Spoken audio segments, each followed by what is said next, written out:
Hi friends, வணக்கம். நம்ம இப்போ பார்க்குறது Hyundai i20 2013 மாடல்.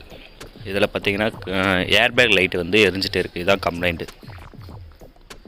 பாருங்கள், ஏர்பேக் லைட்டு அந்த சிம்பிள் வந்து எரிஞ்சிட்டே இருக்குது. அதுக்கு என்ன பண்ணோன்னா, நம்ம ஸ்கேன் போட்டு ஃபஸ்ட்டு செக் பண்ணுவோம்.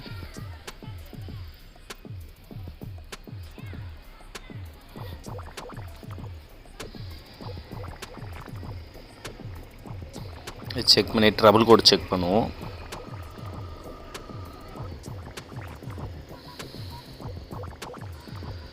இது பாருங்கள், B1346 driver airbag resistance to high first stage. இது பார்த்தீங்கன்னா கிளாக் ஸ்ப்ரிங்கில் எதனா கம்ப்ளைண்ட் இருந்தால் தான் அந்த மாதிரி வரும். எரஸ் பண்ணி செக் பண்ணுவோம். எரஸ் பண்ணாலும் ட்ரபிள் கோடு எரஸ் ஆகலை. பாருங்கள், மறுபடியும் அதே ட்ரபிள் கோடு அப்படியே தான் இருக்குது. அதெல்லாம் என்ன பண்ணால் கிளாக் ஸ்ப்ரிங்கை ரீப்ளேஸ் பண்ணணும். ஃபஸ்ட்டு ஸ்டேரிங் வீலில் ஆரன் பேடை கழட்டி எடுத்துருவோம்.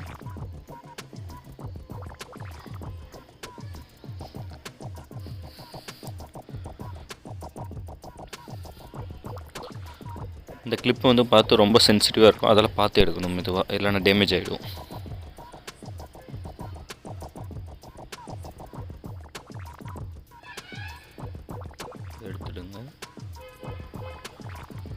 எடுத்துகிட்டு உள்ளே அந்த ஆடியோ சிஸ்டம் கண்ட்ரோல் பட்டன் அது எல்லாத்தையும் கப்ளர் இருக்கும், அந்த கப்ளரை கழட்டி எடுத்துடுங்க. எடுத்துகிட்டு 19 சைஸ் போல்டு ஒன்று வரும், 19 சைஸ் நெட்டு ஒன்று வரும், அந்த நெட்டை கழட்டி எடுத்துருங்க. கழட்டி எடுத்து ஸ்டேரிங் வீல் சென்டர் வச்சுட்டு தட்டி எடுத்தால் ஸ்டேரிங் வீல் வெளியே வந்துடும்.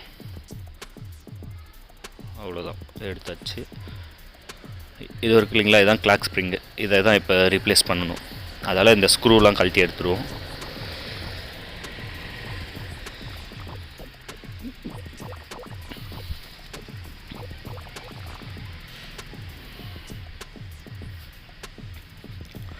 இதில் லாக் வரும். அந்த ஒயரிங் கப்ளர்லாம் கொஞ்சம் கரெக்டாக பார்த்து எடுங்க. அது ஹாரன் பின்னு அந்த ஆடியோ சிஸ்டம் கண்ட்ரோல். இது ஏர்பேக் கப்ளர். இதான் கழட்டிட்டு இப்போ 3 சைடு லாக் வரும். இந்த சைடு ஒன்று, இந்த சைடு ஒன்று, மேலே டாப்பில் ஒரு லாக். அது தூக்கி எடுத்தோம்னா வந்துடும். அவ்வளோதான் ஃப்ரெண்ட்ஸ். இதுதான் கிளாக் ஸ்ப்ரிங் பழசு, இது புதுசு இப்போ எடுக்கிறது.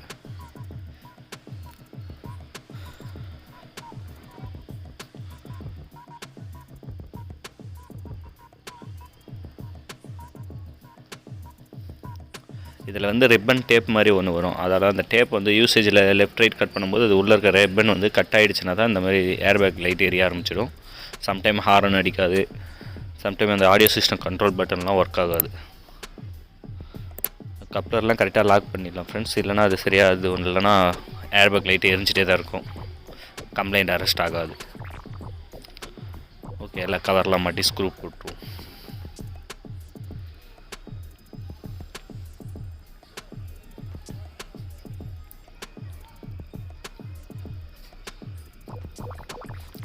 ஸ்டேரிங் வீலில் எடுத்து மாட்டிடுவோம். அதுக்கு முன்னாடி அந்த லாக் எடுக்கணும்.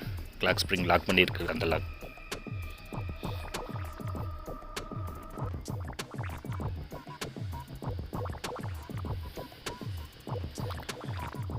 அந்த கப்ளர் ப்ரெஸ் பண்ணி விட்டுருவோம். 19 சைஸ் நெட்டு போட்டு லாக் பண்ணிடலாம். நெக்ஸ்ட்டு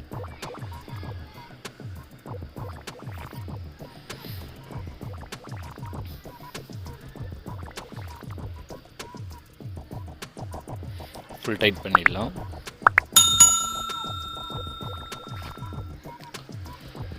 இந்த லாக் இருக்கு இல்லையா, அது ரொம்ப சென்சிட்டிவ் வந்து. அது லாக் சரியாக லாக் ஆகலைனா கூட நம்மளுக்கு ஏர்பேக் லைட் க்ளோ ஆகிட்டே தான் இருக்கும்.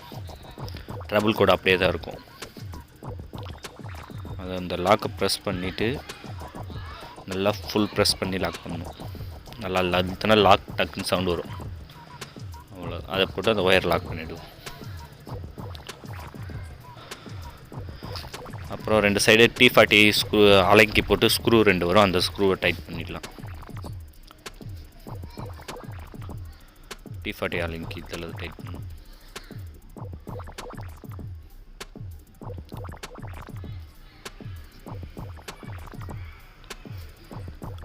ஓகே ஃப்ரெண்ட்ஸ், அவ்வளோதான். இப்போ வண்டியை ஸ்டார்ட் பண்ணி ஏர்பேக் லைட்டு இப்போவே ஆஃப் ஆகிடும். இருந்தாலும் ட்ரபிள் கோடு வந்து எரிஞ்சிட்டே தான் இருக்கும்.